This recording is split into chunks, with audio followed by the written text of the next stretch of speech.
जय श्री राम। आइए आगे सुनते हैं श्री शिव पुराण में। भाइयों के उपलम से अंधक का तप करना, वर पाकर त्रिलोकी को जीतकर स्वेच्छाचार से परिवृत होना, उनके मंत्रियों द्वारा शिव परिवार का वर्णन, पार्वती के सौंदर्य पर मोहित होकर अंधक का वहां जाना, नंदीश्वर के साथ युद्ध, अंधक के प्रहार से नंदीश्वर की मूर्छा, पार्वती के आवाहन से देवियों का प्रकट होकर युद्ध करना, शिव का आगमन, युद्ध, शिव द्वारा शुक्राचार्य का निगला जाना, शिव की प्रेरणा से विष्णु का काली रूप धारण करके दानवों के रक्त का पान करना, शिव का अंधक को अपने त्रिशूल में पिरोना और युद्ध की समाप्ति। सनत कुमार जी ने कहा, मुनिवर, एक समय हिरण्याक्ष का पुत्र अंधक अपने भाइयों के साथ बातें कर रहा था। उसी समय उसके भाइयों ने उससे कहा, अंधक, तुम तो अब राज्य से क्या लेना चाहते हो? तुम्हें राज्य से क्या प्रयोजन है? हिरण्याक्ष तो मूर्ख था, जो उसने घोर तप द्वारा शंकर जी को प्रसन्न करके तुम जैसी कुरूप, बेडौल, कलिप्रिय और नेत्रहीन को प्राप्त किया। ऐसे तुम राज्य के भागी हो नहीं सकते, क्योंकि तुम्हें विचार करो, कभी दूसरे से उत्पन्न हुआ पुत्र भी राज्य पाता है? सच पूछो तो निश्चय ही इस राज्य के भागी हम लोग हैं। सनत कुमार जी ने कहा, मुने, उन लोगों की बात सुनकर अंधक दीन हो गया। फिर उसने स्वयं ही बुद्धिपूर्वक विचार करके तरह तरह की बातों से उन्हें शांत किया और रात के समय वह निर्जन वन में चला गया। वहां उसने हजारों वर्षों तक घोर तपस्या करके अपने शरीर को सुखा डाला, और जब वो शरीर को अग्नि में होम कर देना चाहता था, तब ब्रह्मा जी ने उसे रोक लिया और कहा, तुम वर मांगो। सारे संसार में जिस दुर्लभ वस्तु को प्राप्त करने की तुम्हारी अभिलाषा हो, उसे तुम मुझसे ले लो।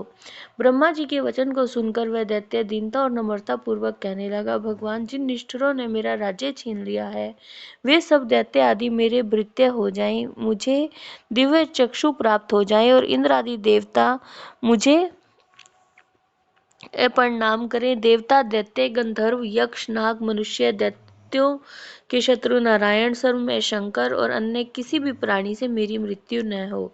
उसके इस अत्यंत दारुण वचन को सुनकर ब्रह्मा जी सशंकित हो उठे और कहा, दैत्येंद्र, ये सारी बातें तो हो जाएंगी, परंतु तुम अपने विनाश का कोई कारण तो स्वीकार करो, क्योंकि जगत में ऐसा कोई प्राणी नहीं है, ना ही ऐसा होगा जो काल के गाल में ना गया हो।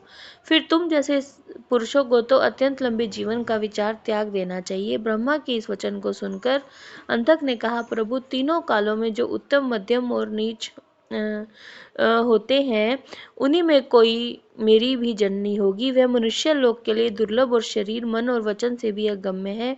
उसमें राक्षस भाव के कारण जब मेरे प्रति गलत भाव उत्पन्न हो जाए, तभी मेरा नाश हो। उसकी बात सुनकर स्वयंभू भगवान ब्रह्मा को महान आश्चर्य हुआ।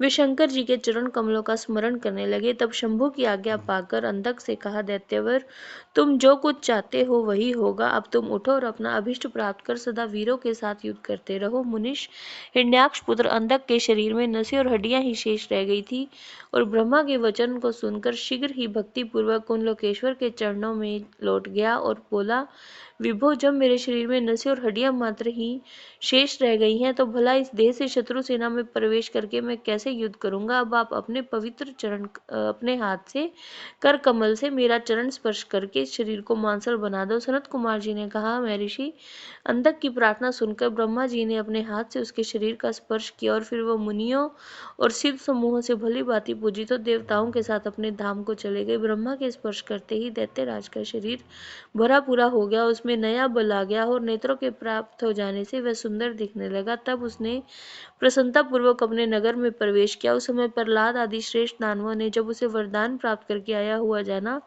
तब वो सारा राज्य उसे समर्पित करके उसके वशवर्ती भृत्य हो गए।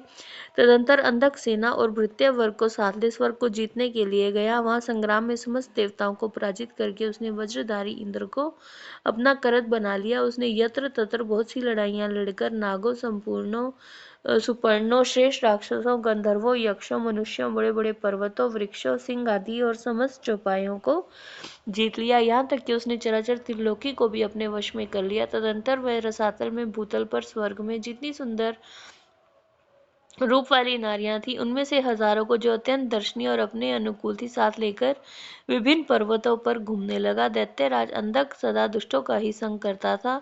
उसकी बुद्धि अहंकार से अंधी हो गई थी। फिर उसने कोई ज्ञान नहीं रह गया था। वह मूढ़ हो गया था। परलोक में आत्मा को सुख देने वाला भी कोई कर्म करना चाहिए, इसको उसका कोई ज्ञान नहीं था। इस प्रकार वह महामनस्वी दैत्य उन्मत्त अपने सारे प्रधान प्रधान पुत्रों को कुतर्कवाद से पराजित करके दैत्यों सहित संपूर्ण वैदिक धर्मों का विनाश करता हुआ विचरण करने लगा। वह धन के मद से अभिभूत हो वेद, देवता, ब्राह्मण और गुरु आदि किसी को भी नहीं मानता था।